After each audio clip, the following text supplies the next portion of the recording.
All right, let's be real. Sometimes your brain just feels like a messy sandwich. There's too much going on, stuff slipping out the sides, and no napkins in sight. That's where therapy comes in. And we're not just talking about screaming into the void or trauma dumping on your sandwich artist. We're talking actual therapy with someone who knows what they're doing. And lucky for you, BetterHelp, our paid partner for this episode, makes it easy to get started. No waiting rooms, no weird therapy office smells, just a quick questionnaire, and boom. You're matched with a credentialed therapist in a couple days. And if it's not a vibe, switch it up faster than you can switch up your sandwich sauce. So if your brain feels like a chaotic group chat, do yourself a favor, go to betterhelp.com/thinkfresh or hit the link in the description for 10% off your first month. Your future self will thank you. What's up, breadheads? It's a fine sunny afternoon here in Vancouver, and it's your boys, Ty and Eric, coming to you live from outside. What? A Subway? No way. That's right. We're back in front of the old way, Ty. Back to our ways. Back to our ways. Dude, we got a weird kind of facade happening with the Subway today because there's no signage outside. It looks like this thing is shutting down, but there is one poster that they have on display, and it says, Peri-Peri meets fresh veggies. You know what that tells me, Eric? That tells me that the Peri-Peri isn't fresh. Why? Wait, why not? Because it's meeting the fresh veggies. They didn't use the word fresh to describe the Peri-Peri. Oh, but isn't that just a sprinkling of some foot seasoning? You think the copywriter's being a little zesty with that? Dude, all a Peri-Peri is, Ty, is when you walk around your house barefoot all day, yeah, and then you kind of just like dust that off. Oh yeah, right? You right? got like a little bit of like potato chip on there. Exactly, yeah. Some like, lint or something from your clothes. That's what the sandwich artist is doing. They're walking around barefoot and then just dusting their foot off into your sandwich. That's what the Peri-Peri is, Ty. You didn't know that? I didn't know that. I didn't know that's what Peri-Peri is. It's just like the cracked remaining shell of a Skittle, a dog hair maybe. There's exactly. Like the flaky like skin of an onion. That's always on my kitchen floor. Yeah, when you walk through the kitchen, there's like a garlic like wrapper. Oh shit.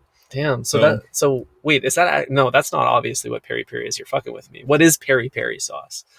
I don't know what Peri-Peri is. You don't know what Peri-Peri is? I'm talking about Peri-Peri. You're a cultured man. You were just in. Dude, that's some Indian shit. What else do you want to know?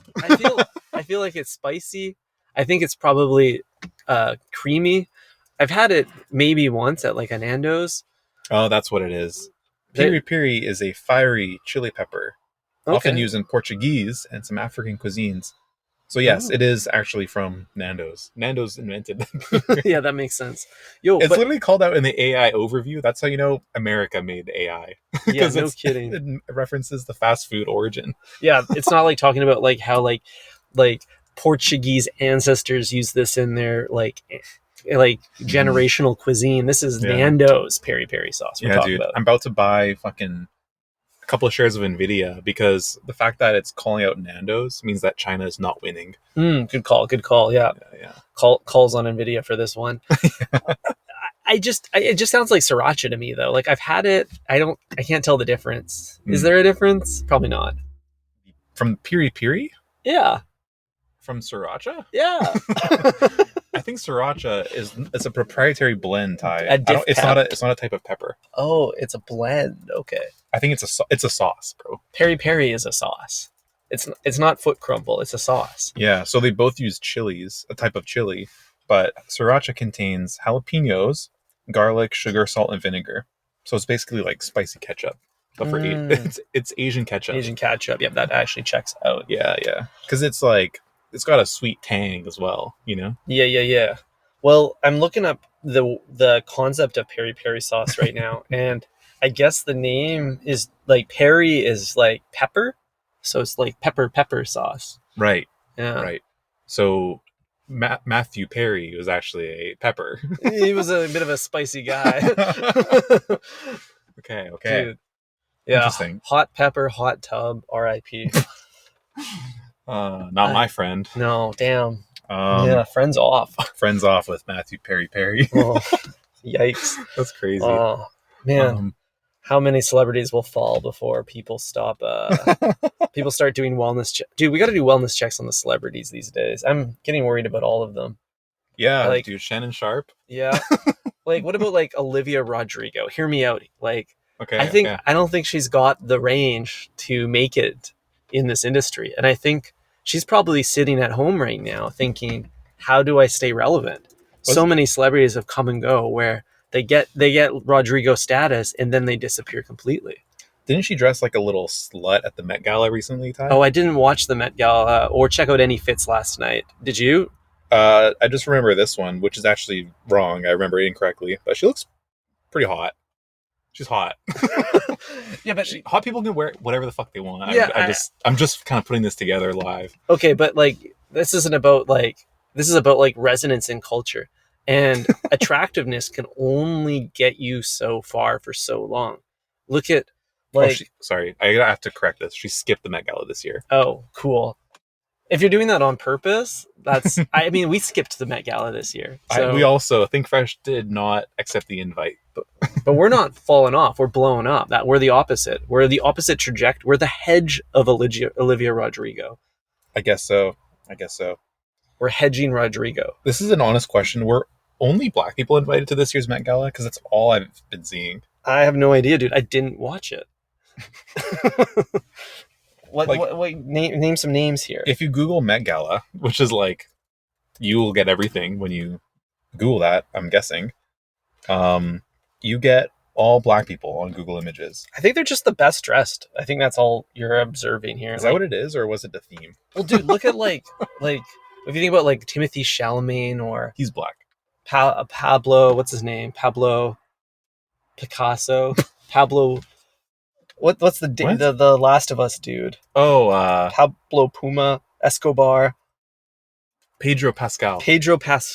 Yeah, that dude. Like all the white dudes have been dressing kind of freaky these days, and I think he's dressed horribly, like famously very bad. Yeah, famously bad. I think that's the case for a lot of the fair-skinned men in Hollywood these days, and I think it's because of the vibe shift, Eric. The streetwear movement has left the conversation, and now there's this open kind of opportunity for people to step up and say, like, this is the new fashion discourse. Mm-hmm. And like, I don't think like Timothée Chalamet, respectfully, is the right guy to kind of drive that forward. You need someone who's like maybe more like naturally maybe like vibey, you know? Like he's kind of like a forced vibe. You think he's a forced vibe? Huh? I think he's a forced vibe, yeah. I know that's a hot take. You're not a Timmy guy, huh? Well, I do actually. I see him as a muse because I'm a forced vibe. So I'm like, okay, if you try hard enough, you can create the vibe, you know? Yeah, that is true. You can manufacture the vibe. I don't know, dude. Timmy, was he dressing? I know he's courtside at the Knicks games. That's all I know. Yeah, he is courtside a lot these days. But does he look like he should be? Courtside? Yeah. I think he is doing a good job strutting around Kylie. Yeah, he looks good on her shoulder as an accessory. I think he's shifted it so that she's on his shoulder. Like he has more clout than her these days. That's true. So it's kind of, there's an interesting power dynamic happening, power shift, and a new epoch. A new epoch. No, actually, you're not wrong, because I think what I'm noticing with Kylie Jenner these last couple months is that she keeps coming out with new businesses. She's got the not just the sparkling beverage company, but wasn't there like a new thing? She's always doing something. Yeah, and I think it's just her like trying to regain some sort of like resonance in the discourse. We're not talking about Kylie Cosmetics. There was something new, some sort of like clothing brand or some other venture into textiles. It's called Kai, isn't it? I don't know. Kai. I'm just gonna look Kai. Dude, KY jelly? Is that her business? Kentucky, KY jelly, these are the two things that come up first. And Kentucky.gov. Let's see, Kylie Jenner. Dude, I think it's called KHY. KHY. For the same reason why I wasn't able to find it, she was able to change the spelling. Yes, KHY. Yep. Kind of like a Skims dupe.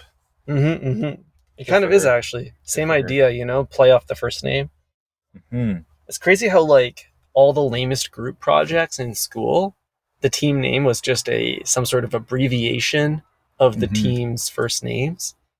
But then when a Jenner does it, everyone is all for it. Yeah. What's the deal with that? I don't know, dude.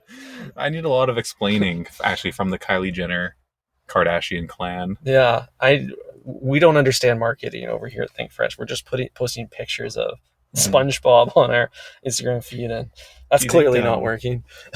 Do you think Kanye picked Kim because they call themselves the clan? There's any confusion there, maybe? Whoa, yeah. I guess like a clan is historically a notable family. You could say that. Notable. It's kind of like on the Wikipedia. It's like notable works or something, or like the controversy section. Yeah, I don't know, Ty. Free our lost brother, Kanye. I hope he finds his way, and I hope he finds his way back to the reality everybody else lives in. This dude is just like so fallen off. I think he's just beyond coming back. I think he's just gone forever. Yeah. Like, yeah, him being on Twitch was the final straw for me. Him getting banned was cool, but him just being on the platform at all is concerning. And I don't think you can come back from that, Ty. Once a streamer, always a streamer. Yeah, that's absolutely true. Most people go from streamer propelled into the limelight. He went from the limelight and then regressed to streaming. You never want to be going in that direction. Next thing you know, he's going to be like busking outside of like on like an entertainment district street. All right, Ty, enough of that. Honestly, I want to talk to you about what I just experienced for the last 2 weeks here. On Sunday afternoon, I arrived back in Vancouver from my international Asia trip. A global citizen you are. A global citizen I am, that's for sure. I was able to go to Japan. Oh. And as someone carries 7 pizzas by my car. Where did this guy just get 7 pizzas from? Okay, so you went to Japan, Konichi Wagwan, that's right. And I also went to Seoul, Korea. For some Seoul food. Yeah. I took a lot of detailed notes that I want to walk you through right now. Okay, so, great. The first one, Ty, I flew with ANA over to Japan. ANA? ANA is the airline. What the hell is ANA? You've obviously never flown across the Pacific. Just with Cathay. Okay. So there are other airlines. Sorry, I just go straight to the Cathay app. They got my membership profile. They know all my preferences. Right. Yeah, they do fly with to Hong Kong, don't they? Yeah, they do. So ANA, let me guess the acronym. 1A is America, for sure. No, dude. Was 1A airline? Yes. Okay, we got airline. Asia is the other A. No. You'll never guess the other A. It makes no sense. 2 continents that start with the letter A on either side of the Pacific, and neither of those are the A and ANA. No. Okay, I give up then. What is it? All Nippon Airways. All Nippon, of course. Of course, dude. Nippon, such a classic, a good business name for a Japanese enterprise. It's Japan. Is it? That just means Japan, yeah. It does? That's how you say Japan in Japanese. Nippon. No way. Yeah. That makes so much sense. Dude, there's like Nippon businesses just down the street. I never put it together. I thought it was a last name. No. It's their first name. Oh, wow. It's their given name, I would say. Yeah, that's true. They gave it to themselves. They gave it to themselves. But yeah, flew with them. And one interesting thing about flying with ANA is that they hand you a picture menu when it's time to eat. With pictures of the food? Yeah. Hell yeah. Dude, that was like the best innovation I've ever seen at the airline in terms of food. Like, even in economy, Ty, they were handing out the fucking little infographic. Yeah, dude. To be like, look at you dumb white motherfuckers. Here's what fried rice looks like. Yeah, the bento box has many things. We couldn't bother to describe them all. Just look at the picture. Exactly. Dude, that's so great. It's so comforting. It's just like I'm at Denny's. Because we know all airline food sucks, regardless of which airline you're flying with. Maybe except for Emirates. But I'm looking at the options and I'm thinking like, dude, it's so risky to get the curry on a flight without knowing what it looks like. Yeah, facts. But the fact that I can just... Let's go. Daniel! Man, everyone, why are we recording with the windows down? There's so many people yelling outside. Anyways, got the fucking menu item. And they gave you metal cutlery too, which is quite nice. Nice. They trust you. They do trust me. That's great. That's great. Dude, hot take, I have pivoted my stance on airline food. I am now pro airline food. Really? Yes. Interesting. I think it's gotten a lot better. And I think when everyone says they don't like airline food, they're returning a bias that they developed when they flew an airline 15 years ago. But the microwaving technology has improved. The prepackaged food industry is so much better now. Like the airline meal that I'm eating, it's just as good as the airline meal I'm eating like in the terminal. Like the terminal meal is like questionably better. Yeah.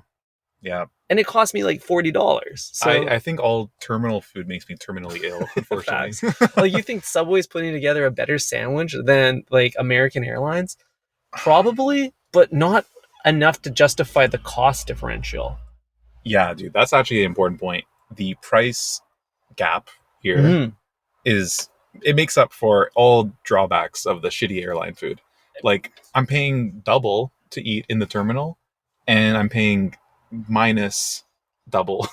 Yeah, everything you eat on the plane, zero to eat on the plane. It's bringing down that $800 you spent on a seat, right? Yeah. If you can get an extra can of Coca-Cola or maybe a cheeky free little mini Prosecco bottle. Dude, I drank guava juice.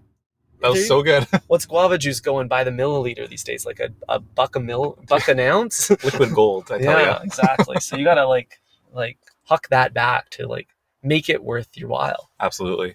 But anyways, Ty, yeah, ANA highly recommend. Very, very nice airline. Japanese service, regardless of where you are. Just fire, bro. Fire. Had a little bit of green tea on the flight, a little after meal tea, so good. But Ty, there was one very harrowing food discovery that I made in Enoshima. Oh, was it a hair? Little, worse. It was a little island just off of a little bit outside of Tokyo. Okay. It's where they had the sailing in the 1964 Olympics. As we all know. Ty, if you could just guess what this would look like or what it is, it's called a denim hot dog. A denim hot dog. Okay. I will unpack this. I will attempt to unpack this right now. Please try. Okay. So, you take a hot dog, but you dip, like traditional doggy dog, but you dip the bun in a mixture of squid ink and cabbage to render a purplish, bluish tinted like aesthetic. And then you serve that. I'm going to say you serve it raw. I mean, wait, hold on. Did you say dip the bun? You dip the bun. I think you might be onto something, Ty. No way. Holy shit. Eric's pulling up a picture. I'm not too far off here. It is basically a hot dog, but with a blue bun. And it's giving like 2001 purple ketchup vibes. Yeah, dude, this looks like if Vaporwave was a meal. Yeah, literally. There is signs everywhere for this fucking thing, and it's the only time I've ever seen it, but it was literally like, yo, try our denim hot dog. And it's just the blue dog. This is crazy. Dude, this picture of this hot dog looks like if you left a picture of a hot dog in the sun for too long and it started to get all discolored. Yeah, that's right. They also offer denim soft serve and denim pork buns, it looks like. So, like, in Japan, they're a big fan of selvage, raw dog denim, if you will. Yeah. So is that, I guess denim is culturally left the food industry and now, or left the apparel industry. It's now entered food. It's entered these other spaces. It's a great question. Denim is a way of life there. It's a more than just aesthetics. Dude, it absolutely is, Ty. And it's possible that they actually dipped it in the denim same dye that they use to color your denim. But dude, I have no fucking idea why they make this shit. Apparently there's a denim street. So they all sell like denim colored shit. Gotcha. So they just, wild, at a certain point, people are like, yeah, Japanese selvage denim is where it's at. Like nudie jeans is like the most important brand to come out of Japan. They just need to capitalize on that, They definitely need to capitalize on that. It's kind of like how like everything in San Francisco has a picture of a trolley on it, Yeah, dude. And everything from Wuhan got a bat on it. Exactly. A bunch of baddies over there. Batigal. Yo, that's so wild that they're just like so denim pilled. I didn't realize that it extended beyond the cuffed selvage. I'll be honest, I don't think they are. I think it's this one shop that is like, fuck it, denim hot dog. You know what I mean? I don't know if there's a real deep meaning here. I think it's just like, how do we create some shock value so that we stand out apart from like all of the other places selling hot dogs on this tourist strip? Gotcha. It's kind of like when you go to the fairgrounds and you see hamburger ice cream. Right. Mhm. Just the pure absurdity of it makes me want to, you know, double tap my lock button. Yeah, totally. It sounds like something that only AI could generate until now. Exactly. So I did not try it. I scoffed at it and walked my way down to a Fourth Wave coffee shop instead. As you should. And had a little cheesecake. Nothing better than getting to enjoy my own culture somewhere else.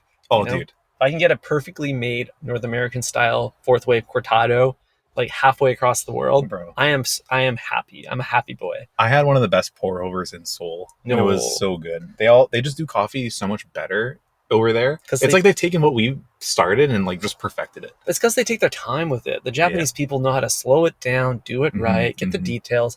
And with pour over, that's what matters.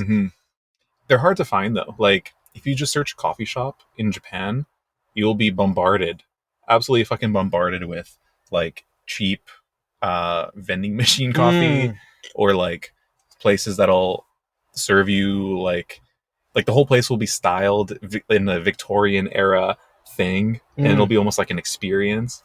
You might get some maid cafes popping up in your results. It's very hard to find Fourth Wave because you can't really search Fourth Wave unless someone has a filter that I'm not sure of. Dude, not aware of. I think you should get to choose the vibe as a part of the Google filters. Like atmosphere is not a part of the Google Maps at all. I want like candlelit for date night, but I also want like the level of detail. Like I want my barista to wear a leather apron.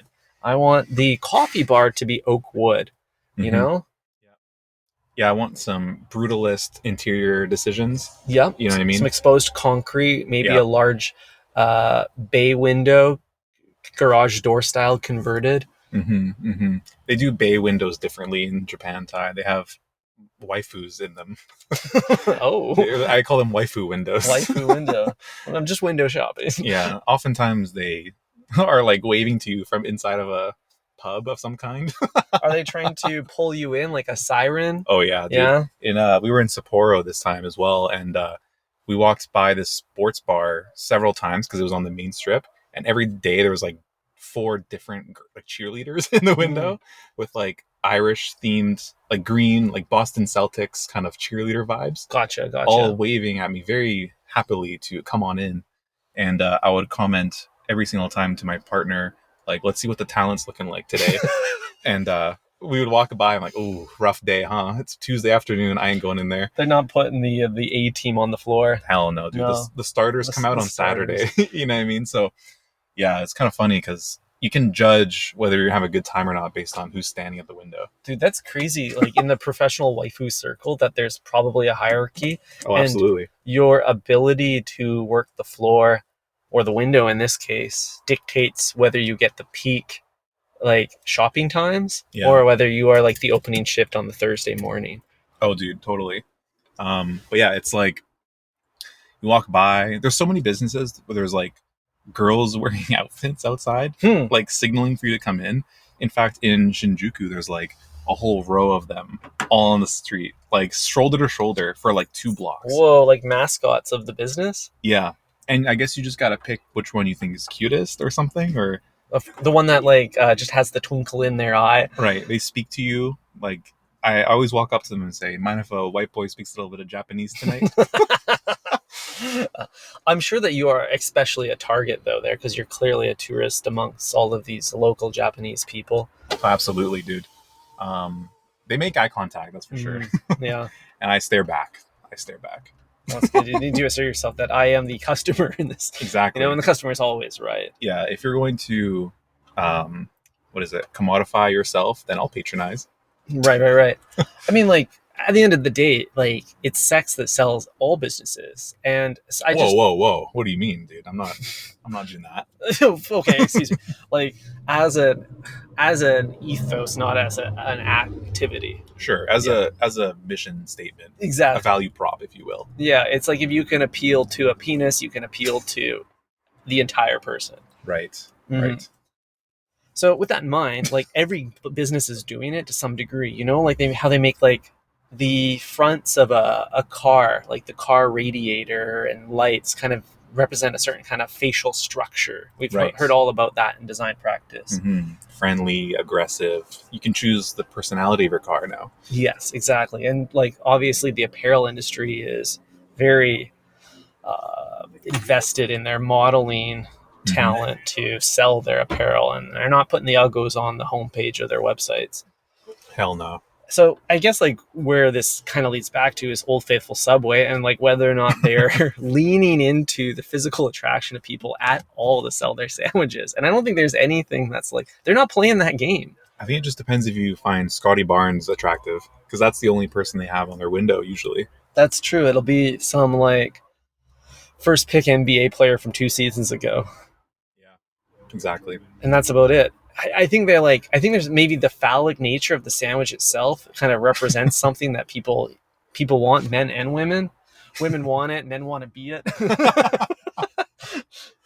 Yeah, no, that's true. It's the same thing as streetwear, Ty. It's like you're just trying to impress other dudes at the end of the day. I read a whole article about how like dudes only dress for other dudes. Yeah. Dudes dress for dudes, women dress for women. And that's why no one likes how the other gender dresses. Yeah. Yeah, that's true. I mean, the waifus, they got it down. That's the thing. The waifus They're dressing for me. That's because they're not dressing themselves. They're having like the marketing department dress them. They're putting the corporate swag on. Yeah, no, that's true. Speaking of corporate swag, Ty, I think we should get back to it. Let's lock in and let's continue this conversation next episode, because I got a lot more to talk about. There's a lot to unpack. I don't want to rush it, so we'll save that for next episode. Okay, we'll do a bit of a bento unboxing come next episode. Let's do it. All right. Arigato gozaimasu and bye-bye. Yeah, think fresh, breadheads. Ciao.